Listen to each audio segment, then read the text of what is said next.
What is up, YouTube? How y'all doing? Let's cut the echo short a little while, man, because it, yeah, I don't like the echo. Yeah, I love the echo. That's funny, yeah. Anyway, you know, that is let you know that you can't please any and everybody. Hey, I was going to do a reaction to this killers getting attacked in court. And then I started talking more and more about Uncle Mike's talent. There's haters is peaking up. You know, the more people you have following you, the more subscribers you have, the more people you helping, the more uplifting things you do, the more haters is gonna crawl and show their creepy head. Yeah, the more haters gonna come. But I like professional haters, man. At least they more fun. The amateur haters, Lord have mercy, they just stupid.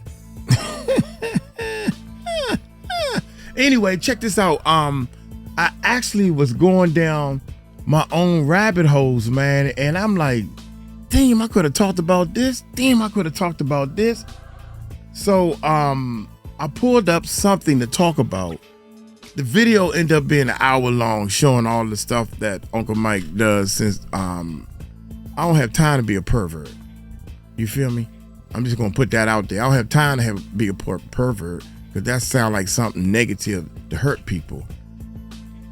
Some of these people out here are so negative and they so deep into the ghetto and they don't even know what a good man looks like. And they're gonna sit there and try to judge a good man, right? All my friends and family people and everything, they know I'm good. That's why they talk to me like they do. They free to talk to me and be open to me because they know I am a nice person. But don't get it twisted. Don't get it twisted. I'm a nice, talented person and I stay to myself. But don't you fucking get it twisted. That's all I'm trying to say. You thought that you can talk about me and I won't say nothing? I don't say anything because I don't have time for the stupidity. But don't you fucking get it twisted. I will come raining down on your ass. All of y'all. You don't know me. You don't know who I used to be. That's why I practice on being nice as I can and doing positive things, like practice like a pro. So anyway, I had a practice teaching people how to play bass guitar that's on here. And I'm going down the rabbit hole because somebody went down my channel to try to find negative things that I have done and post. Like, here's another one. Producer class, showing you how to make beats. I don't see no music, you know, you just like musicians and stuff.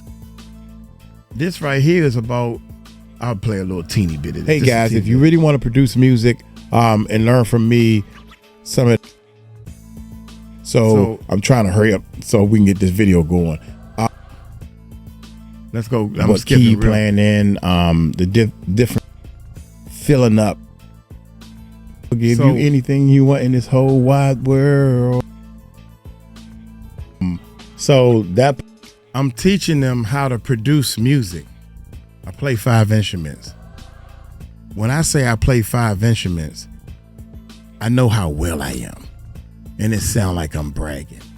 But what I was saying in the other video, that these fake people, they will brag. These actors, they will act. But see, us real people, us real bosses sit back and we humble. God people are humble. We come under the radar. We don't show out. We don't do that. That's why everybody think that they can jump out there and pounce on somebody and be like, oh, they run away. God people are not show off type people. That's why so many people get hurt, because they trying to take shortcuts. You know, they give up that butthole to hurry up and get this big old fame that they've been itching for. And that's why that dude in the jail cell is talking about Rick Ross' name. That dude, Meek Mills. Yeah. That's how they names is getting all called out. Orlando Brown and Ray J. I'm good right where I'm at. My name ain't being called out. Why? Because I ain't trying to take no shortcut. So, got the beautiful, this all I need right here. I'm gonna show y'all how often she's right here with us while I'm sitting here doing these reactions. Anyway, y'all hit that subscribe button, hit that bell. Another 5-minute intro. Thank y'all so much for watching the channel. We did a video about that video. This is the last thing I'm gonna say. We're gonna play the video. And I'm shocked, and I thank y'all, man. I can't believe that thing hit over close to 4,000 views or something like that. 4,500 something. I don't know. I'm trying to look because you got to be accurate on YouTube because that thing ain't getting nowhere near that many views. What is he talking? Fuck is he talking about, man? He trying to act like nah, dog. 4.6K, 4,600 views, my guy, in 2 days. I ain't know I can do that by myself. Without a Puffy being in the title, without a Jay-Z being in the title, without a Baby Oil being in the title. I ain't know just Uncle Mike by itself can get 4,600 views. So I thank you for that. So now I know where I stand. Ain't that right, pretty girl? Hit that subscribe button. Hit that bell. Let's check this bad boy out. Shit.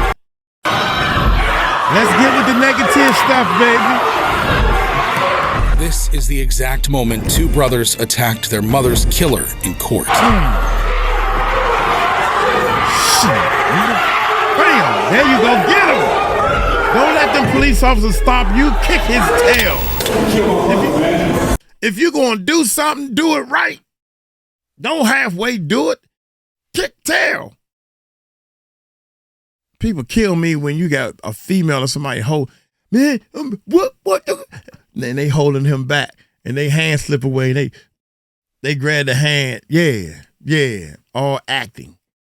There's one man can't stop me from getting to another man. Well, probably now because I'm old. Here we go, man. And this is just one of the 20 cases we'll be covering in this video of killers getting attacked in court, starting with the case of Vashon Flowers. Jesus Christ. He was This gone. is Vashon Flowers, who's on trial for murder in Muskegon County, Michigan. According to reports, in May 2019, Flowers shot and killed his wife, Jamie, at their home after an argument over cigarettes. Initially, they argued for more than a day, after which police arrived and separated the two. Flowers left, Over but some hours later he cigarettes. returned, kicked in the door, and shot Jamie 4 times. The 46-year-old then turned himself in and was charged with open murder. In court, Jamie's daughter Paris, who witnessed the What the hell is open murder? Boy, we got some name. You're being charged with open murder. So if somebody being charged with closed murder, what, they get less time or more time? What's open murder? What is open? The fuck out of here, man. and shot Jamie 4 times. 4 times. The 46-year-old then turned himself in and was charged with open murder. In court, Jamie's daughter Paris, who witnessed the whole incident, testified. He got down on the ground and started choking my mother. Actually, I heard, "You don't have to do this, Vashon. Please don't do this. You don't have to do this." And then I heard gunshots. Bullet holes in her shirt and blood. But it was Jamie's son who decided to take matters into his own hands.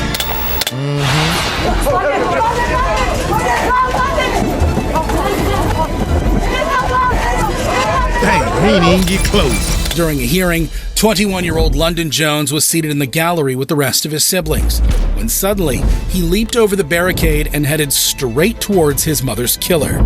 Alert deputies were able to tackle him just in the nick of time. Eventually, the grieving son was restrained and taken out of the courtroom. After the Man, one of the two things would have had to happen with me, man. If I was if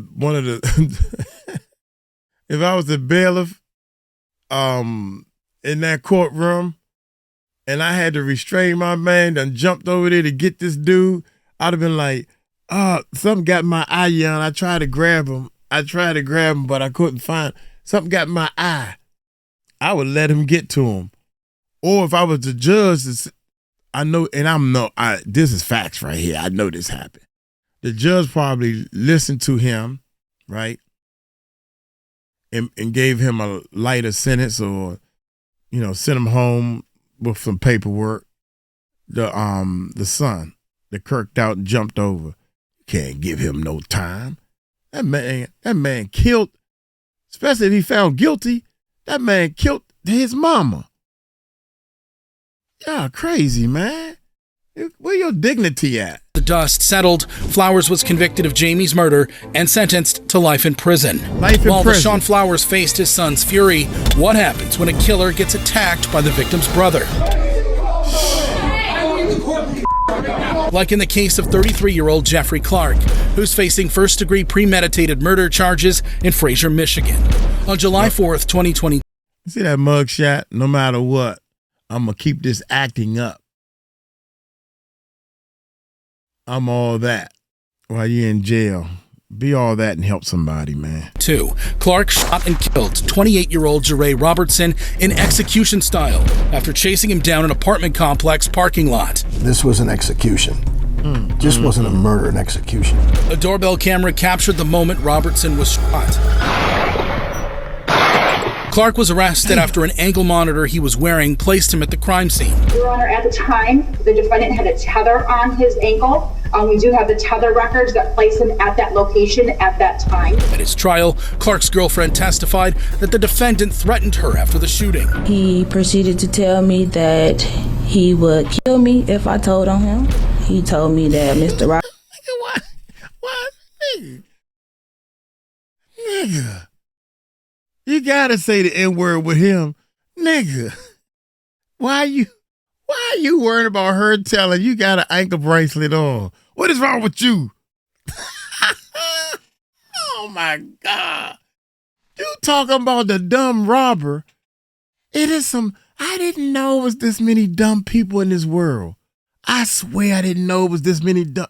Dude, I'm being honest. You mean to tell me you worrying about her telling on you? You got on an ankle bracelet. Oh my God. You better not tell on me. At the crime scene. Your Honor, at the time, the defendant had a tether on his ankle. We do have the tether records that place him at that location at that time. At his trial, Clark's girlfriend testified that the defendant threatened her after the shooting. He proceeded to tell me that he would kill me if I told on him. He told me that Mr. Robertson begged for his life and that the only thing he was worried about was that he was on tether. However, when the prosecution played a video showing the judge and family members how Robertson was executed, the courtroom exploded. I would have beat his. There you go. He trying to hit back. I would have beat his mother. There you go.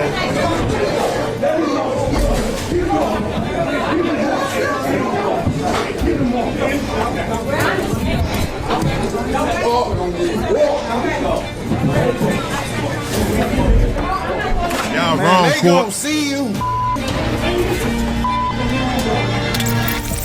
Sitting in the gallery watching his brother begging for his life was Robertson's twin, Jerry, who got into a brawl with the defendant. You was still shooting. He on the ground already, you still shooting. He begging you not to kill this man. Jerry also clashed with Clark's father, who was upset his killer son got punched. You hear him. Man, he killed us.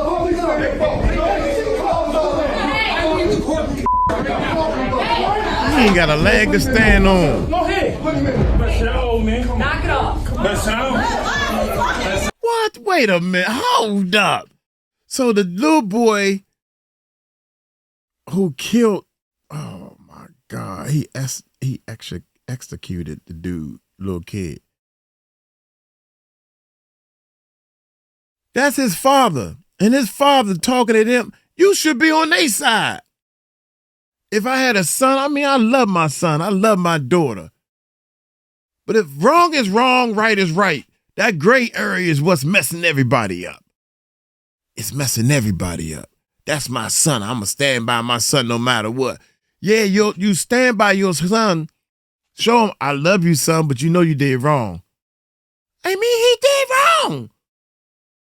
He killed somebody. How can you just be on their side like what he did was right? What you gonna give him? You gonna put money on his books? Shoot. I can't stand for that. Right is right and wrong is wrong. And when it's wrong for this courtroom to have all them police officers in there, I would have stepped aside. Let them get a little something. That's what's wrong with people. Some people need to be punished. If they knew they was going to get punished, they wouldn't have done this. If they think that they can get away with this stuff, man. After order was restored, Clark was convicted of first-degree murder, felony firearm, and felon in possession of a firearm, and was sentenced to life in prison with no hope for parole. Look at his While face. Jeffrey Clark was punched in the face by his victim's twin brother, what happens when a victim's father attacks the defendant? Right. He's a true soldier. Like in the case of 39-year-old Michael Madison, who's on trial for multiple murders in Ohio. In 2023, Madison allegedly kidnapped and killed Angela Deskins, Shatisha Sheely, and Sherelda Terry before dumping their bodies in plastic bags near his home in East Cleveland. Police also found decomposed human remains at his apartment. His front door is boarded up, and investigators tell me when they went inside, they discovered a grisly scene. You can see an unmade bed, boxes. There was evidence of decomposition fluid in several parts of the apartment building. There were maggots that were attached to the decomposition fluid. Madison was arrested and charged with 3 counts of aggravated murder. If convicted, he could be facing the death penalty. Michael, you got anything to say? Got anything to say to Anthony Sowell? We hear that you're a fan of his. At his trial, the defense claimed the murders were spontaneous and in the heat of the moment. What we have, ladies and gentlemen, is an equal plausible explanation. My bad. You're a fan of his. At his trial, the defense claimed the murders were spontaneous and in the heat of the moment. What we have, ladies and gentlemen, is an equal plausible explanation that each one of these individuals was killed with a sudden eruption of violence. He made no effort to bury these bodies and really conceal them, despite the fact that they're in fairly obvious areas. However, the prosecution argued that Madison's actions were calculative and premeditated. He killed them in the same way, at the same place, and in a short time frame. Then he disposed of their bodies. To avoid detection from his crimes, he tied 2 of the victims up with duct tape, placing their legs on each side of their head and bending the body in half. Eventually, Madison was found guilty of all charges as the victim's family members cried tears of joy. During sentencing, Sherelda's father, Van Terry, addressed his daughter's killer. Hold up, cuz. Wait a minute. Those are not tears of joy. Did y'all hear that? Guilty of all charges. He was guilty of all charges. We knew that was going to happen. Why are we doing this, to be honest? This is what's wrong with the United States, man. This is, oh my God. The victim's family members cried tears of joy. The victim family member cried tears of joy. Really? These are the words you're going to use. The victim family member cried tears of joy. What's joyful? That the man was guilty on all 3 counts and he gonna be in jail? That's the joy? People are dead and they never coming back because they gone to a good place. That maybe that's the joy. Where's the joy? That's bad wording right there. Very bad wording. That's facts. Their head and bending the body in half. Eventually, Madison was found guilty of all charges as the victim's family members cried tears of joy. During sentencing, Sherelda's father, Van Terry, addressed his daughter's killer. Right now, yes, these are tears of joy too, huh?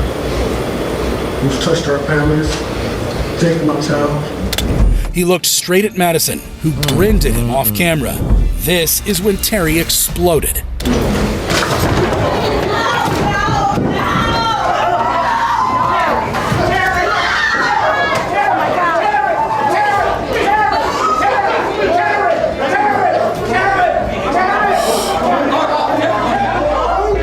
Fortunately, Terry was quickly apprehended and taken out of the courtroom. Man, Terry, you better be. If you was part of my family and I was in that courtroom with you, I'd have been gone too, bruh. It's time to go. Let's go get him. Time to go. Time for some action, baby. Time for some action, man. This court. He did not face any additional charges.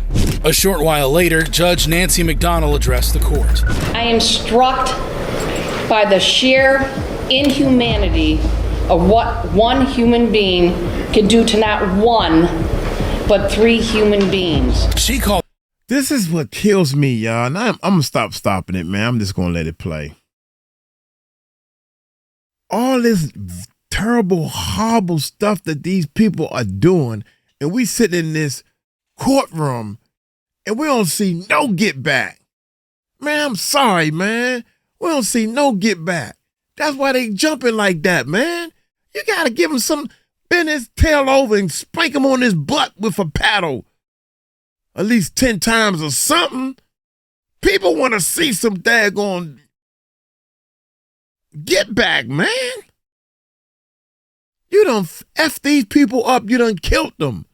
And we got to sit here and watch your tail in handcuffs. I would feel the same way, man.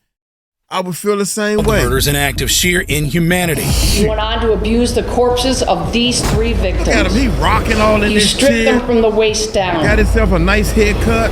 You folded them in half. Finally, it was time for the serial killer to learn his sentence. Accordingly, the sentence of death is imposed upon the defendant, Michael Madison, on counts 1, 4, and 7. Ultimately, Michael Madison received the death penalty. He will live on Ohio's death row. While Van Terry's courtroom leap was truly spectacular, what happens when a convict gets attacked by 2 grieving sons? Like in the case of Dale Williams, who's facing murder charges in Youngstown, Ohio. In June 2017, Williams ran his ex-girlfriend Elizabeth Pledger Stewart's car off the road, causing it to crash. He then shot and killed the 46-year-old mother of 2.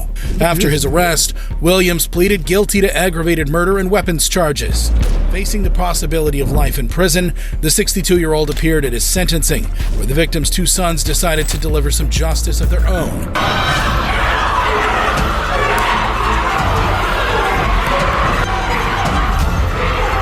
That's right, grab him.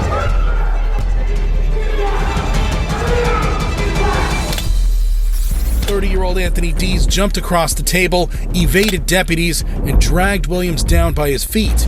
Then, 23-year-old Jerome Stewart ran over to help his brother, and the 2 delivered a barrage of punches and kicks to the defendant.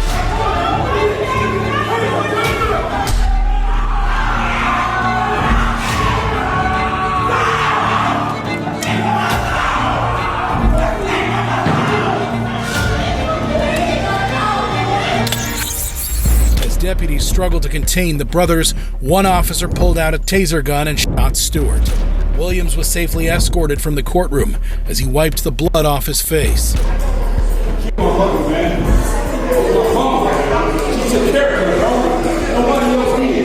Finally, the 2 aggrieved sons were arrested and taken out of the courtroom. They later faced charges of assault, contempt of court, and obstruction of justice. As for Williams, a week later, he was sentenced to 23 years to life in prison for the murder of his ex-girlfriend. While Dale Williams was viciously attacked by the sons of the woman he murdered, what happens when a father cannot control his emotions in court? There you go. There you go. Now what he do? Like in the case of Lindy Jones, who is accused of murdering a teenager in Orangeburg County, South Carolina. In August 2019, Jones and his brother Jay Lynn reportedly shot 18-year-old Willie Fields Jr. multiple times and killed him near their house on Rosewood Drive. Jay Lynn, who was a minor at the time, pleaded guilty to accessory after the fact and was sentenced to 6 years in a juvenile facility. As for Jones, the 19-year-old later pleaded guilty to more serious charges of murder and possession of a weapon. At his sentencing, the victim's mother spoke emotionally, with the victim's father, Willie Fields Sr., standing beside her. Your Honor, I just want to let you know. I just what they took from me.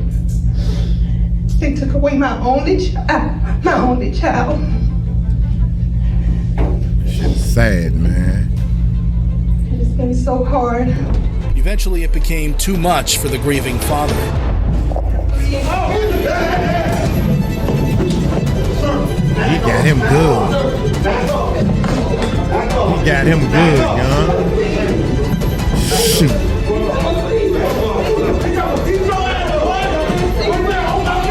Come on and do it, baby. Yeah, whatever. Come on and do it. Sr. charged towards his son's killer and hit him with a well-placed punch, knocking the defendant to the ground. He got As him Jones good. collapsed, Field Sr. continued to deliver blows. Deputies rushed over and pulled him away. Jones tried to get one back, but was quickly apprehended. Field Sr. later faced assault and battery charges. As for Jones, he was ultimately sentenced to 35 years in prison for killing Willie Fields Jr. While Lindy Jones got a fistful of justice delivered, what happens when a brother attacks his brother in court? Like in the case of Quinn Bose, who's charged with the death of his toddler in Indiana. According to reports, Bose is accused of killing his 11-week-old son at their home in Gibson County. The 23-year-old initially told authorities the child had stopped breathing after falling from his bed. However, an investigation revealed that the infant died from blunt force trauma to the head. Bose eventually pleaded guilty to domestic battery, resulting in death. Then something shocking happened at his sentencing. Get him, though? It sound like he got him. I'm all for that. A heavily shackled Bose was leaving the courtroom when he was met with a flurry of punches. The attacker was Bose's brother and the baby's uncle, Jeremiah Hartley. Hartley was immediately arrested. He was given 179 days in jail for contempt and faces additional misdemeanor battery charges.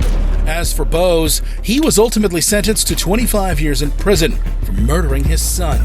While Quinn Bose got brotherly justice for his horrific crimes, what happens when a victim attacks his attacker?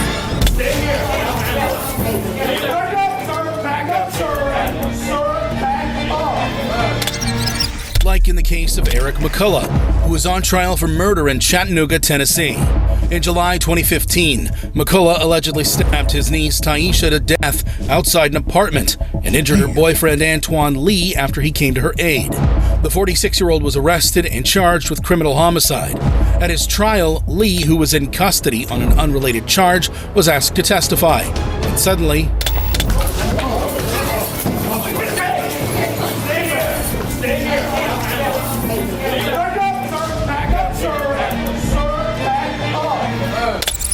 as Lee crossed the courtroom, he lunged at McCullough and rained punches on him.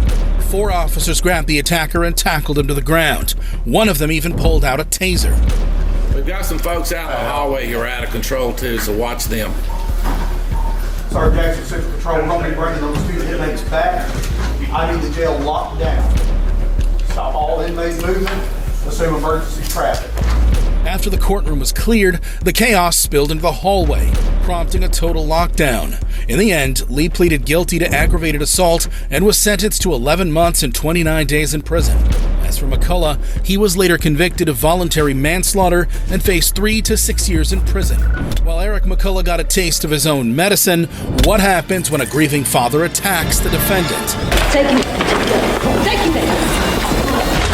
Like in the case of Deshawn Brown, who is facing trial for double murder in Hamilton County, Ohio.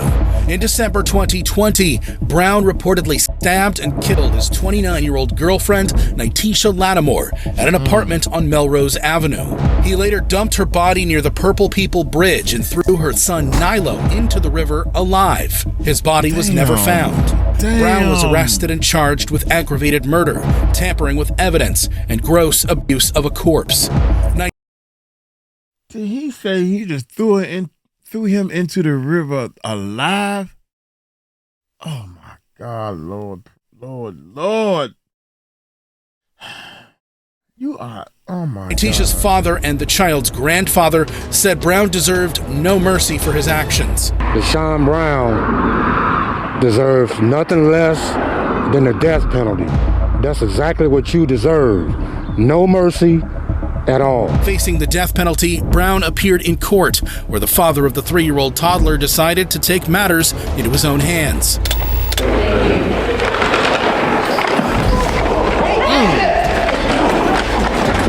Man, I'm trying to tell you, cuz. Yeah, that's right. He's still there. You got 2 women on you, baby. During the hearing, that's like an extra. That's an extra gift on your side. Dude, hold up, man. Wait a minute. So you mean to tell me? Oh my God, young. I forgot what I was going to say. I'm so mad. This dude, this is what I was going to say. You killed one of my loved ones, my mother, my father, my brother. I don't have no kids. My nephew. My fiance. Or anybody in her family. You best believe if I'm in the courtroom, I will do the same thing. But see, Uncle Mike a little different, baby. I will go take classes, karate classes. I will go find pressure points. Because if I get close to you, you gone. I'm going to make sure I'm going to practice and all this type of stuff. You going to court and you trying to defend yourself, I'm going to karate class and do and wee. I'm practicing. Because if I get close to you, I'm going to just hit you with the panda touch. And you down. I ain't got time to be, because I know I got a short window, baby. I know that. See, I play Uncle Mike playing. I plan for stuff like Antonio this, man. Hughes was sitting at the back of the courtroom wearing all black. As the proceedings were wrapping up, Hughes sneaked up to the defendant and repeatedly punched him in the head. See, he punching him. Two deputies wrestled him to the ground. Hughes was not done. You should have hit a pressure point. Get a pressure point on them too.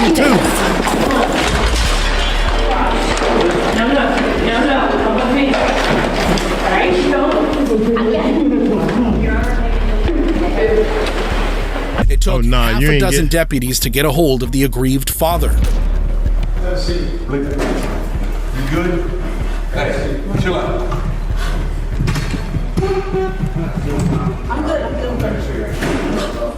Finally, Hughes was restrained and taken out of the courtroom.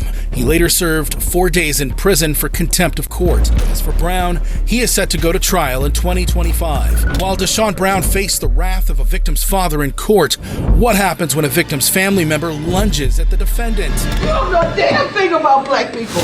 We're human. We like our kids.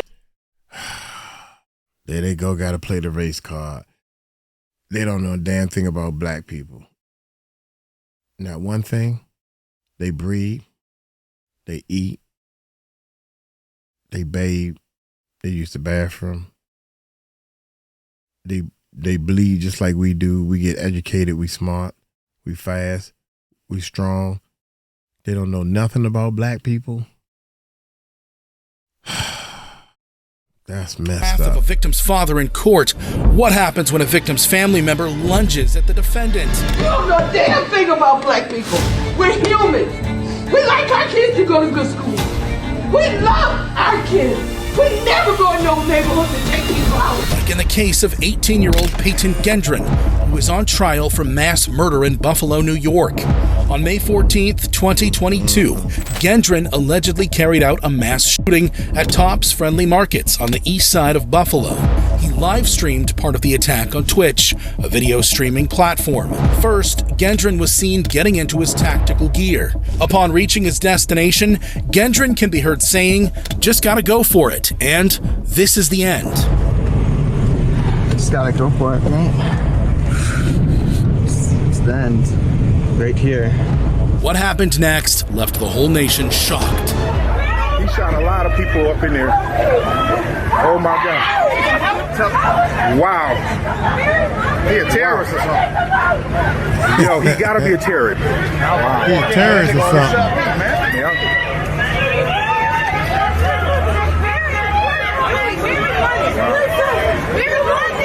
Twitch shut down the live stream within minutes, but the damage was already done. The world had glimpsed the horror unfolding in real time. Police arrived at the scene within minutes, but by that time, 10 people had already lost their lives, and a further 3 were injured. All the victims were African Americans. Dispatch calls captured the horrors that unfolded that day. We're going to update possible active shooter at the top. There are still shots being fired. We got at least 3 people down on the ground. I can't tell you about shooting. This might be an individual with body armor. PD have them about 20 feet out. Their security guard just gave us 2 people down so far. PD's got them cornered. Looks like 3 people face down at least. We have bodies down here. Also, we're going to need some officers inside the top because we have numerous bodies and we have magazines and bullets and everything. Gendron surrendered without any resistance and was subsequently arrested. To see that sense of security shattered by an individual, a white supremacist who has engaged in an act of terrorism, and will be prosecuted as such. After calling it an act of terrorism, authorities said Gendron initially tried to kill himself, but was talked out of it by officers. He worked his way back towards the front of the store. Buffalo police immediately respond, engage a suspect in the vestibule of the store, and at that point the suspect put the gun to his own neck. Buffalo police personnel, 2 patrol officers, talked the suspect into dropping the gun. He dropped the gun, took off some of his tactical gear, surrendered at that point. At his trial, the prosecution argued that Gendron had tried to start a race war. He drove over 200 miles out of his way with one mission, with one goal, to kill as many black people as possible. During that 3-hour drive, he could have turned around, but he wouldn't be deterred. He was steadfast to accomplish his goal of killing as many black people as possible and starting a race war. They also said Gendron targeted the area, which is predominantly a black neighborhood. Gendron also canvassed the area and made drawings of the supermarket prior to the attack. 2 days before the attack, Gendron posted online a 180-page manifesto that described his motives and showed his support for white supremacism. The assault rifle used by Gendron was also littered with racist slurs and names of individuals who had previously carried out similar attacks. Eventually, Gendron pleaded guilty to all charges related to murder, domestic terrorism, and hate crimes. At his sentencing, emotionally charged family members of the victims directly addressed their loved one's killer. We find strength in knowing that her legacy will outlive you. You will simply go from a name. Now, I apologize. See, Uncle Mike is a strong person. Now I see why she pulled out the race card. See, I didn't know that at first. I didn't know that this man started the race card by killing black people. He went out intentionally with everything he had. There's no, beyond a reasonable doubt, that this man and this woman had every right to say, you don't know nothing about black people. And she was right exactly for what she said. She probably a beautiful person, just like this one right here. She beautiful too. Got the little earring, nose, ear. Hey girl, I see you go, girl, with the earring.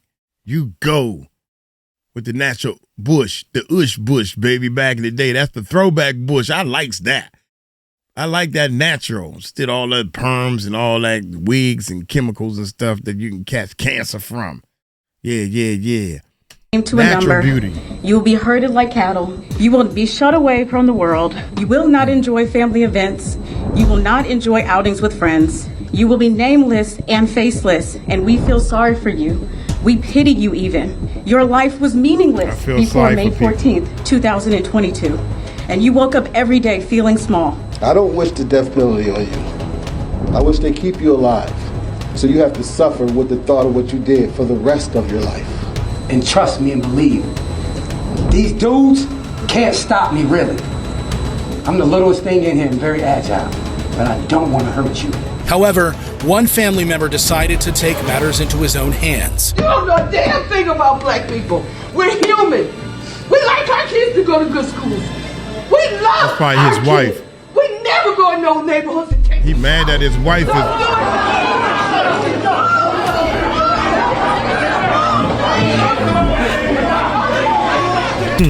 As the woman addressed Gendron, the man charged at the defendant, but was quickly detained and escorted out of the courtroom. Gendron was later given a chance to address the court, where he showed remorse and apologized to the victims' families.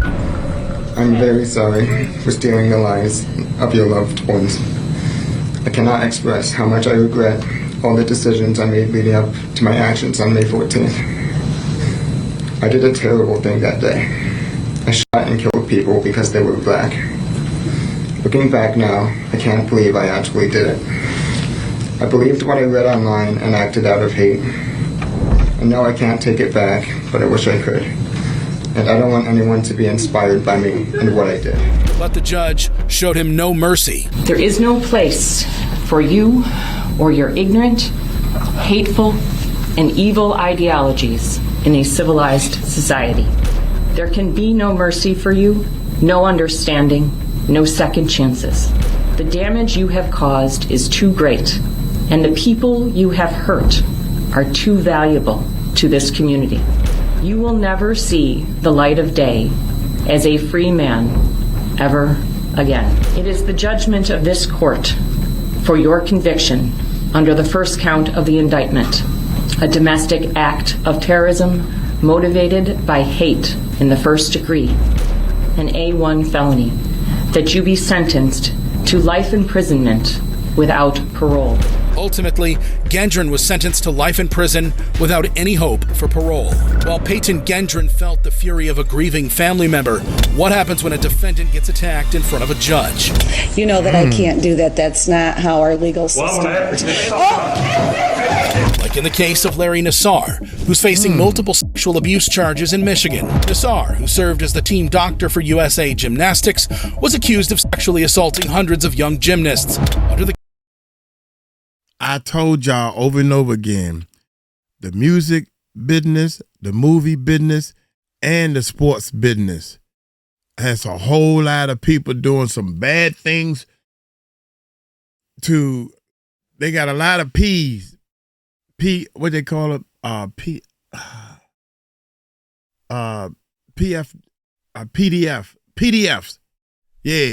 Yeah. Then you're going to try to put me in that damn category. What's wrong with you? What is wrong with you? They said Uncle Mike was got traits or whatever the hell because I said you's beautiful. You beautiful. Hey, dear, how you doing? My fiance on the phone. She sleep though, y'all. guise of medical treatment. While she sleep, then I can be a real pedophile. she looking at me like, boy, you better sit down somewhere. Go home. Look, she's showing me. I don't know why I got the light up to. Anyway, let's go. Many of whom were Olympians. Police said Nassar manipulated the athletes into believing he was their trusted friend and advisor. You have to protect your athletes. You have to let them know that we care. You have to not let them know, but let them feel it. Let them understand it. Let them breathe it. Nassar was brought in for questioning, where he claimed he was in fact the victim. That's my self-torture, I guess you could say that. Yes, she was victimized. Yes, I was victimized myself. Instead, Nassar blamed the young women he victimized, saying they should have said something sooner. If she was feeling violated in any way, shape, and form, there was no communication. Okay. Nassar also defended his medical procedures. If you don't have patient confidence and patient trust, you would have been having my in here how many times? Right. Okay, especially when I'm doing this on 10-year-olds, 12-year-olds, okay, with their parents there. But I'm obviously doing a doggone good job explaining things, okay, because what? However, authorities botched up the investigation and Nassar was released. But as more and more victims came forward, Nassar once again faced the music. Has there been another complaint? I'm just so confused right now. Well, the reason I'm asking is that we did have another complaint. Really? Yeah. And it's a patient from a while ago. Do you ever get aroused during these exams? I shouldn't be getting an erection during an exam. Right. Well, this is why I'm talking to you about this, because this young girl and her mother both observed this on more than one. Wow. Oh, my God. Did y'all hear that? This dude is supposed to be helping a younger... And he got an erection.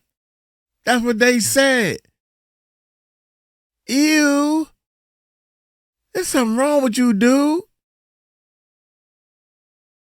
There's something wrong with him. Ew. Beyond a reasonable doubt, boy, you's a bad person. Jesus. I can't believe this. I'm just confused right now. Well, the reason I'm asking is that we did have another complaint. Really? Yeah. And it's a patient from a while ago. Do you ever get aroused during these exams? I shouldn't be getting an erection during an exam. Right.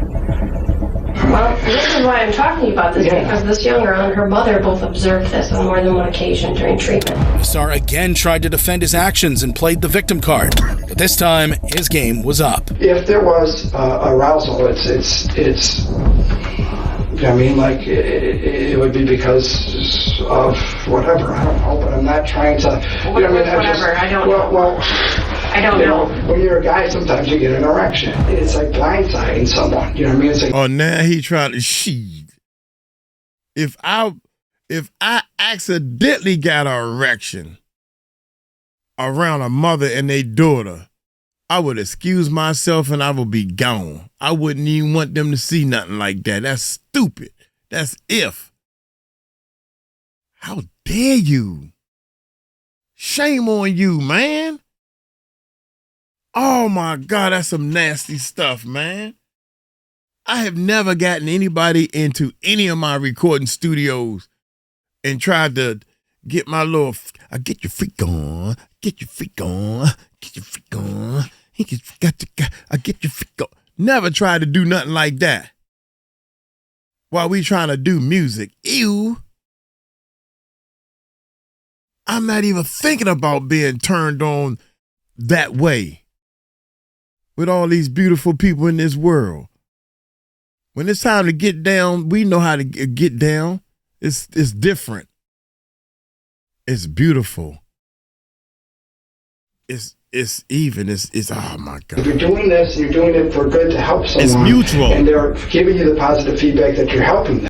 It don't even work unless it's mutual with me. How do I know I'm hurting them? Eventually, Nassar pleaded guilty to multiple charges of criminal sexual conduct. At his sentencing, over 150 victims gave powerful emotional testimonies. What kind of a person has the audacity to sexually assault a child in front of their mother? I will be out in the real world, thriving, empowering, and standing by others, while you rot in a prison cell the rest of your life. A victim described how Nassar destroyed her family. You used my body for 6 years for your own sexual gratification. That is unforgivable. You convinced my parents that I was a liar. My father and I did our best to patch up our tattered relationship before he committed suicide in 2016. The mother of one of the victims also spoke on behalf of her now deceased daughter. In 2009, she took her own life because she couldn't deal with the pain anymore. However, nobody could have imagined what was to follow when the father of a victim asked the judge to address Nassar directly. You saw. In a courtroom, we don't use profanity, but if you have some words that you would like to say, I would like to give you the opportunity to say them. I would ask you to, as part of the sentencing, to grant me 5 minutes in a locked room with this demon. I have would a feeling. Would you do that? That is not how our. No, sir, I can't. Would you give me 1 minute?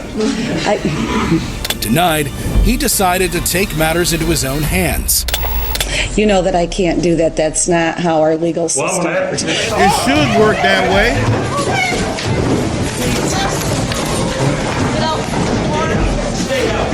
It should work that way. I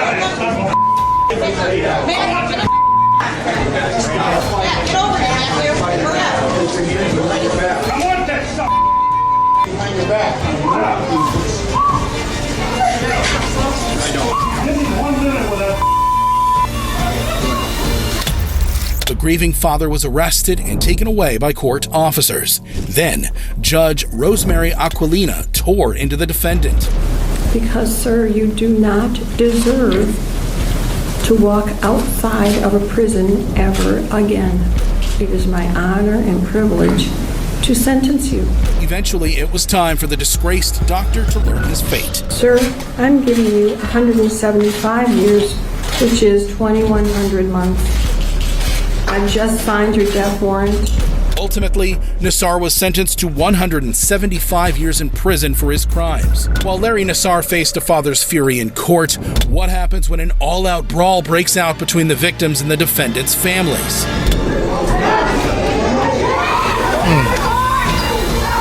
Like in the case of Frank DeLeon Jr., who's on trial for his teenage girlfriend's murder in Houston, Texas. DeLeon was just 17 when he allegedly shot and killed 16-year-old Diamond Alvarez and left her body in a park. Police said the teenager was shot 22 times in the chest and back. The victim in this case is a 16-year-old child who was shot 22 times, mostly in the back. DeLeon was arrested and charged with first-degree. Damn, dude, you wasting bullets. 22 times? What did somebody do to you? You got to shoot them that many times. Jesus Christ, what is wrong with these people? And they think I'm crazy. Damn. Intentional homicide. To avoid a trial, he decided to take a plea deal. De Leon is being charged with murder. His bond was set at $250,000. We did find out he lives with his parents, and the only time he spoke in court today was to ask the judge if he could go back to school. At his sentencing, tensions ran high between the victims and the defendants' families. My daughter, not to hurt my daughter. However, when Alvarez's mother, Ana Machado, tried to confront her daughter's killer, all hell broke loose.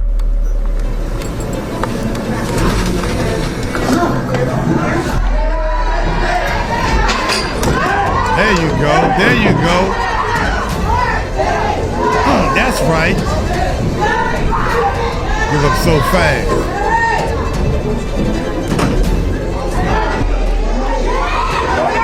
That's right.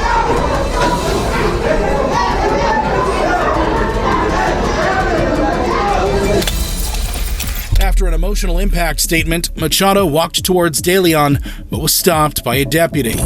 Then, out of nowhere, a man in a blue and white t-shirt flashed across the courtroom. It was Alvarez's uncle, who seized on the distraction, jumped in, and punched the defendant in the face. As the situation went out of control, the judge made a run for it. The chaos continued. Now it was DeLeon's mom who ran to her son's defense. Then another woman ran over, tackled DeLeon's mom to the ground, and unleashed a flurry of blows.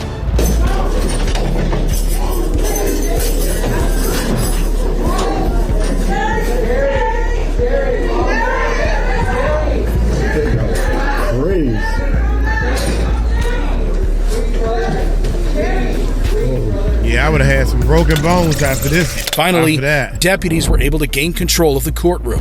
Machado later apologized for her courtroom outburst. It was wrong of me.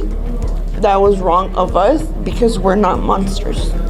But it's so much hate. So much pain. Because I want my daughter back. So much pain, man. And what he did it was horrible. And what makes it so bad is it's so much pain, but whatever the punishment is for doing that, it's worth it. It is worth it. I'm gonna get Yana. It killed my son, daughter, wife, husband. He just murdered them. And I supposed to sit here. I lost it, Yana. My bad. Go on, give me what? 3 years in jail? I don't care.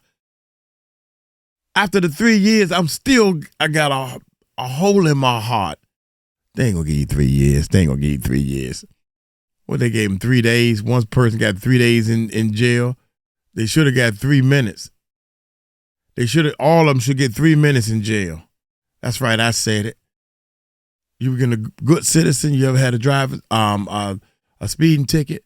Well, no, Yana. You got a good driver's license. You a tax-paying citizen. Go do your 3 minutes and come back and see me. That's facts. Seeing my daughter there and looking at him that he did that and he's laughing in my face. Laughing in the face. It was very wrong and I'm so sorry for that. The brawl also led to the escape of another defendant in a separate case. Michael Devin Combs took advantage of the chaos and slipped out of the holding area. Some kind of way he got out of the shackles and he walked out of the courtroom, and once he got out of the building, he took off his ankle monitor. Ultimately, DeLeon was sentenced to 45 years in prison as part of his plea agreement. He will have to serve at least half his sentence before being eligible for parole. While Frank DeLeon Jr. felt the rage of a grieving mother, what happens when a victim's brother lunges at the defendant? Hey, I'll sit here and I'll go to these hearings and I'll behave myself, but I'm expecting you, criminal justice system, to do the right thing. Put this guy away. Give him what he deserves. Like in the case of James Douglas Gonzalez, who's on trial for murder in Mobile, Alabama. Back in 1992, Gonzalez arrived at a party where he reportedly shot and killed 18-year-old Matthew Hall after getting into an altercation. Gonzalez later claimed he shot Matthew in self-defense. At his trial, the victim's father, Matthew Hall Sr., and younger brother, Kevin, waited anxiously in the gallery for the jury to return with their decision. Eventually, the jury returned and found Gonzalez guilty of a lesser misdemeanor charge of criminally negligent homicide. Feeling that he was robbed of justice, Kevin Hall decided to take matters into his own hands. There you go. Without a warning, Kevin jumped from his seat, leaped over a barricade, and charged at the defendant, landing a punch to his face. His father, Hall Sr., soon joined the fray. It took several officers and onlookers to subdue the two. Spectators were left shaken. Gonzalez's mother and grandmother broke down. After the attack, the Halls were charged with contempt of court. The father-son duo was sentenced to 5 days in jail. As for Gonzalez, he got just 1 year in prison for the murder of Matthew Hall. While Kevin Hall decided to deliver his version of justice, what happens when a victim's brother decides to take matters into his own hands? Like in the case of Tristan Lamoreaux, who's facing murder charges in Cedar City, Utah. In 2009, Lamoreaux reportedly shot his wife, 19-year-old Misty Lamoreaux, several times in the head, instantly killing her. When police arrived, they found Misty's body in the bathroom and arrested Lamoreaux after he tried to flee the scene. Instead of going to trial, the 24-year-old pleaded guilty to first-degree murder. Now at his sentencing, Misty's brother Jason Wilson was called to stand to deliver his victim impact statement. While Wilson addressed the court, the situation became more and more tense as he spoke about the impact his sister's murder had on his family. An emotional Wilson then turned his attention towards the defendant, even making a step towards him. The court bailiffs, sensing Wilson was becoming increasingly overcome with emotion, cautiously stepped in. But the grieving brother had other ideas.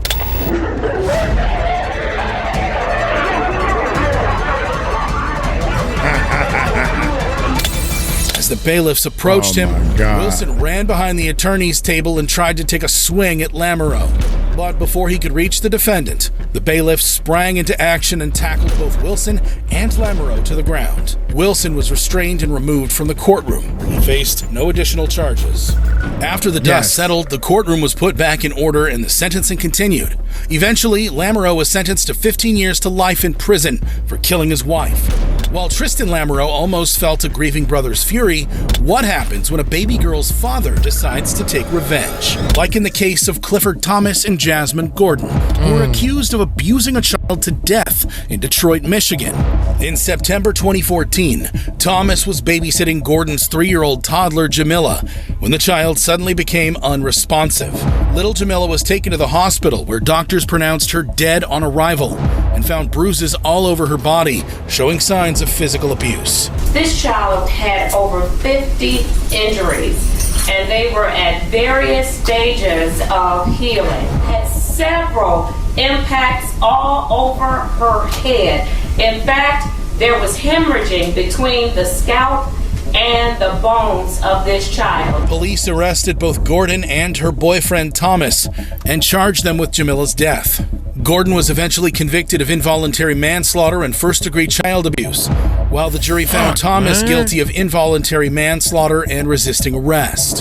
However, at their sentencing, things got out of control.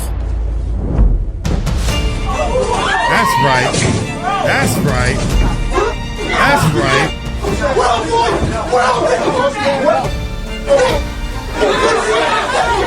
Hit him again. I would have hit her. Somebody should As have ran and Jamila's hit her. biological father, Dwayne Smith, got up to make a victim impact statement, he attacked Thomas from behind with a well-placed punch. Thomas tried to get one back, but the alert deputies stepped in and separated the two. The courtroom was cleared and sentencing was rescheduled. That's why you need training before you do this, man. You hit him way back here with all this hardness. You need to go straight for the... God, I would have broke his jaw. A pressure point or something. Killed that baby. They was abusing that little baby. Did you hear all them bruises they was talking about? Bruises that's healing before the other bruises coming. And they saying I'm a bad person. Who the hell would say I'm bad? I'm the equalizer. I'm the person you call when I'm like a big homie CC on your tail.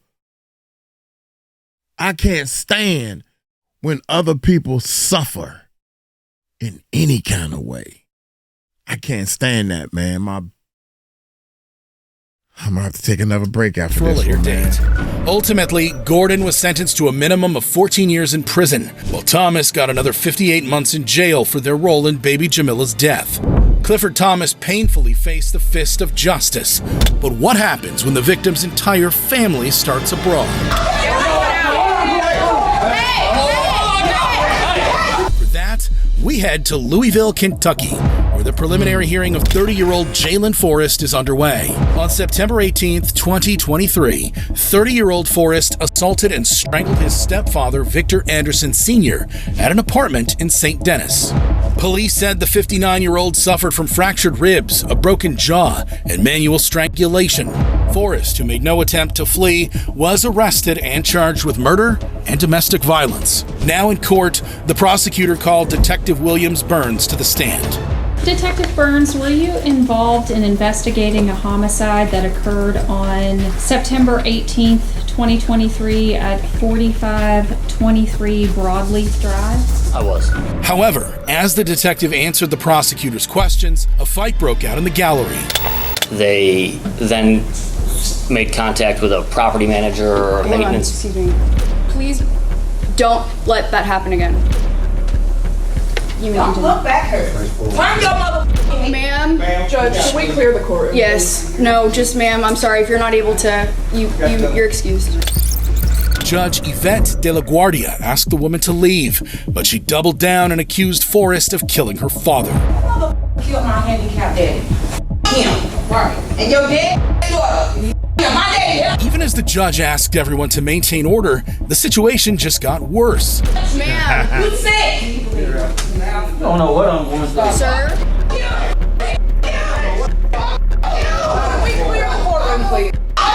At one point, Detective Burns even attempted to leave the witness box to calm the situation.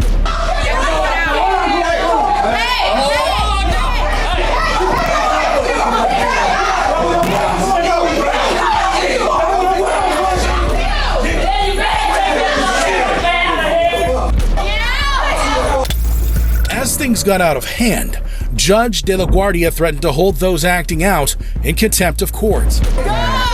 Leave! Cool off, you guys, go! Step outside! Cool off! I don't know what I'm going to do. Go! You guys, I know this is hard. Step outside or I'm gonna hold you all in contempt. Go! I'm gonna clear the courtroom. Everyone step outside for a second. I want the attorneys to approach. Everyone is excused at this time.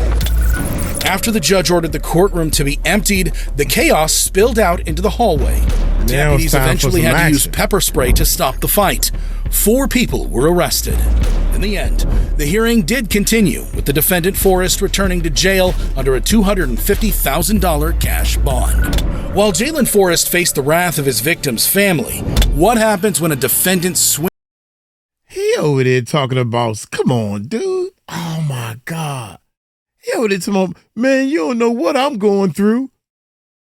Dude, you right. I don't know what you're going through. But whatever you're going through, you don't kill people. I don't care what you're going through. It's been times I went through some hard stuff. I've been broke. I lost my job. I got fired for no reason. When y'all think Trump got in office and everybody losing jobs. Biden was in office. As soon as he got in office, I lost my job. I ain't gonna kill nobody. Because of the Democrats winning office, I lost my job. And I don't even know the difference between Democrat and Republican. Why I gotta lose my job? Because that's just the way it is. But whatever you going through, you don't kill people. Or off people. Whatever they're supposed to say on this thing. Swings at an innocent bystander. Like in the case of David St. John, who is facing multiple charges, including aggravated sexual assault in Houston, Texas. As per reports, St. John took a teenage girl to a motel and sexually assaulted her at gunpoint. At the time of the incident, St. John was already awaiting trial for 3 other crimes, including possession of the pistol he used during the alleged assault. Now in court, as the judge was seemingly distracted with another issue, St. John did something outrageous. After you sign the order.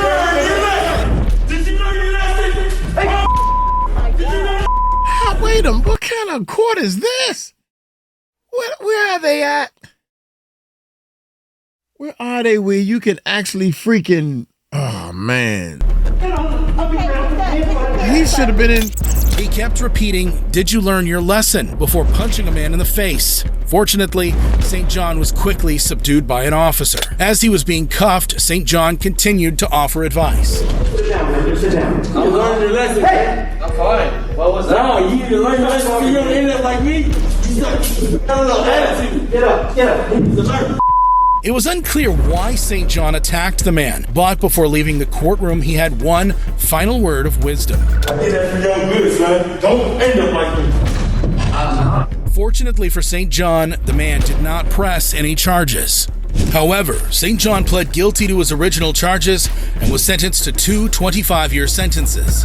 While David St. John's crazy courtroom behavior certainly shocked everyone, what happens when a defendant lunges at the prosecutor? It was a very aggressive and threatening stance and step toward the prosecution table. Like in the case of Nicholas Tuinstra, who's on trial for 2 murders in Berlin, Wisconsin. In 2014, 33-year-old Tuinstra allegedly killed his estranged wife, Melissa, and her new boyfriend, Justin Daniels, outside of an apartment complex.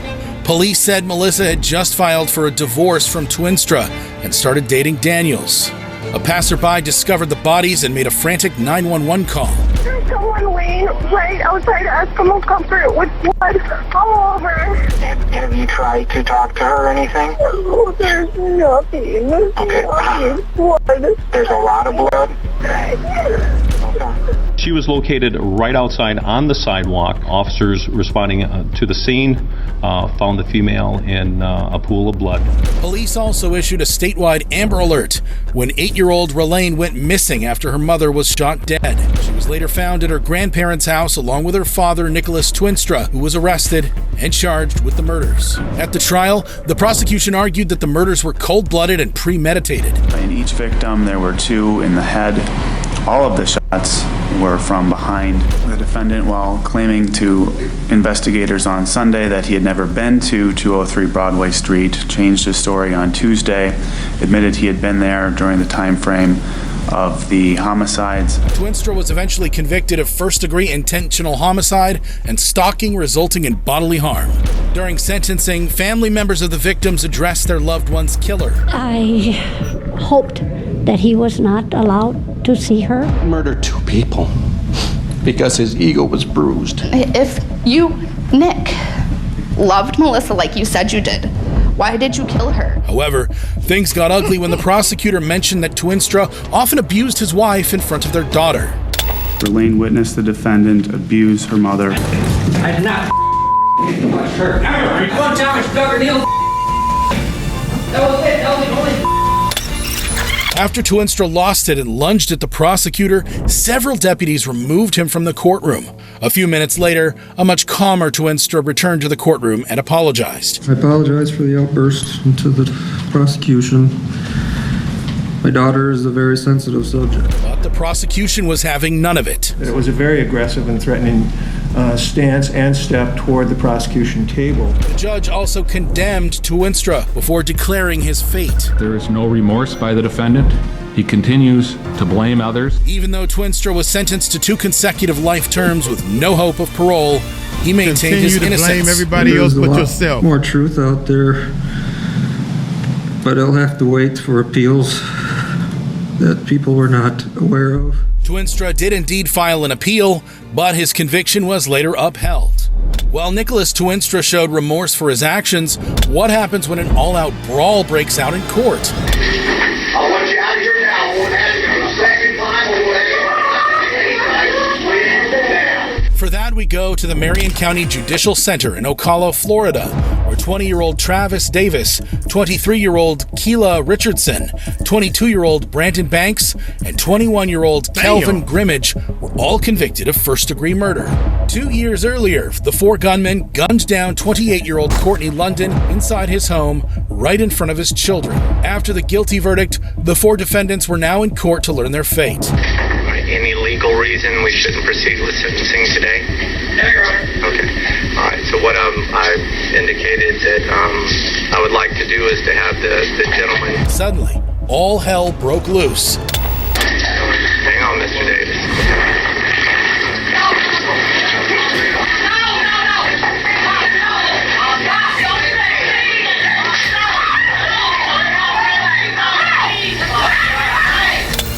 While the judge read their sentences, a deputy attempted to cuff Travis Davis, but he refused to cooperate. A second deputy jumped in to assist, while another attempted to handcuff Grimmage, but the murderers were not going down without a fight. Amongst the chaos, Richardson was handcuffed and removed from the courtroom. Meanwhile, Davis started attacking his lawyer, delivering blow after blow to his head.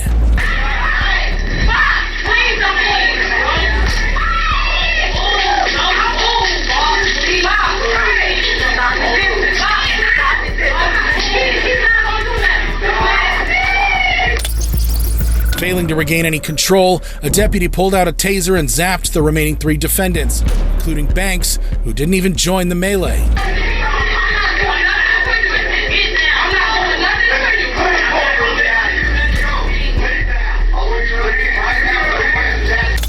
The deputy then ordered everyone to clear the courtroom. After the dust settled, the defendants said their farewells. Ultimately, all 4 suspects were sentenced to life in prison without the possibility of parole. While Travis Davis and his buddies got the shock of their lives, what happens when a victim's father loses it in court? You kept shooting him in his back! His back was turned to you, man! Like in the case of Lucas Kendall, who's facing murder charges in Miami, Florida. In 2012, while working as a security guard at Club Lex, Kendall spotted 2 men taking drugs in the parking lot. The 26-year-old approached them and a confrontation took place. Kendall then unleashed a barrage of bullets on the 2 black men, killing 29-year-old Deshawn Brown and severely injuring his friend Michael Smathers, which left him permanently paralyzed from the waist down. Kendall was arrested and charged with second-degree murder and attempted murder. To evaluate his competency, Kendall was moved from the prison to a mental hospital, and his lawyer wanted to keep him there. And then the issue is that you want him housed where? At the same facility he's been housed. In order to prevent him from decompensating? Yes, Your Honor. He eventually decompensated to the point where he was sitting in a fetal position, naked, not eating, and not interacting with any human being. This is when things got crazy. Yeah, but my son is dead, man. My son is dead. He needs to go to prison. He don't need to be laying no mental hospital. He need to go to prison, man. Come on, sir. He want to play crazy. He wasn't crazy when he murdered my son, man. He wasn't crazy then, but he crazy now. All of a sudden he crazy now. You want to lay in a mental hospital? The request to prevent Kendall from returning to jail became too much for the victim's father, Donald Byrd. You murdered my son, man, for nothing? When he was trying to get away from you. You was trying to get away from you, man. And you kept shooting him while his back was under the truck. You kept shooting him, man. You kept shooting him in his back. His back was turned to you, man. He was trying to get away from you. And you murdered him, man, like that. You murdered him, man, like that. Why you doing it like that, man? And you want to play crazy, man? You ain't crazy. You ain't crazy, man. The distraught father was escorted out of the courtroom, and Kendall was eventually deemed competent to stand trial. Well, the first thing we needed to address is he's been restored to competency. Correct, Your Honor. There are 2 evaluations from Dr. Luis Quintana and Dr. Richardson. They both find that he's competent. Kendall told the court he didn't want a lawyer and decided to represent himself. How is it that you expect to represent yourself? I'm not going to represent myself. I refuse to participate in the charade. I would advise you to do things the easy way. You wanted a trial. I don't want a trial. This is a charade. Okay. At his trial, Kendall attempted to use Florida's Stand Your Ground statute as his defense. So the trajectory coming from outside of the vehicle would have to come in that downward. I'm sorry, I'm not sure what you're referring to. But it failed to convince the jury, as Kendall was ultimately convicted of all charges and sentenced to life in prison without any chance of parole. While Lucas Kendall faced a grieving father. Be smart. What happens when 2 men attack a killer? Like in the case of 26-year-old Wendell McNeil, who's facing murder charges in Syracuse, New York. McNeil, who was out of prison on a work release, was arrested after he stabbed 24-year-old Alan Michael Walker to death at his apartment in the early hours of February 6th, 2022. Facing a possible sentence of 25 years to life in prison if convicted, McNeil decided to plead guilty to second-degree manslaughter. Now at his sentencing, McNeil was addressing Judge Gordon Cuffey when suddenly...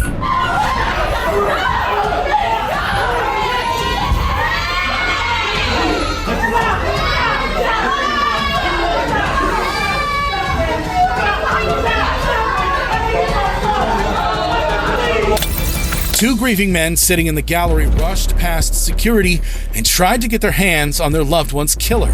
However, court officers apprehended them in the nick of time. After the 2 were cuffed and removed from the courtroom, McNeil learned his fate: 7.5 to 15 years in prison. Wow, man, that's crazy. That is past crazy, dude. Man. Our court system needs to change, man. Our court system needs to change to, if you take a person's life, some of these court proceedings and all this type of stuff, some of this stuff can go on behind whoever the hell gonna make the decision. Sit there and have the family in court with this person day after day, and they all this evil is just building up and bubbling up. I had a person, my great aunt, who was Maggie the missionary on the radio. Now she's getting older. We do our older people terrible, man, in this world, in this country. She was getting Alzheimer's a little bit, and long story short, this dude was trying to take her house, trying to steal her house. And Uncle Mike caught wind of it. And this is my aunt. And I told everybody, I don't care what goes down, I am not going to allow this to happen. I was going up there every day, period. I was the only family member going up there every freaking day. I told somebody, you better call somebody. I don't know nothing about this paperwork, but this is my aunt. And Uncle Mike was to the rescue, baby. Look here, I'm gonna get on up out of here, man. Oh my God, our court system needs to change. When people we talking about people who lost loved ones. Court system needs to change. Now, you may not agree with what I think it should change to, because that's my opinion. I think they should be whipping some people. They should allow them to give these people the paddle or something. And they got to stand there and take it. They don't have to stand there and take it. They can try to fight if they want while they in handcuffs. Or something need to change. These people done murdered somebody that was helpless. There's no rules out there. But in the courtroom, there's all these rules. Shoot, I would kick some mother. You better be lucky this ain't my world. Look here, I'm gonna get on up out of here. Y'all take it light, take it slow. Tell them Uncle Mike told you so. Peace out, man. Peace out.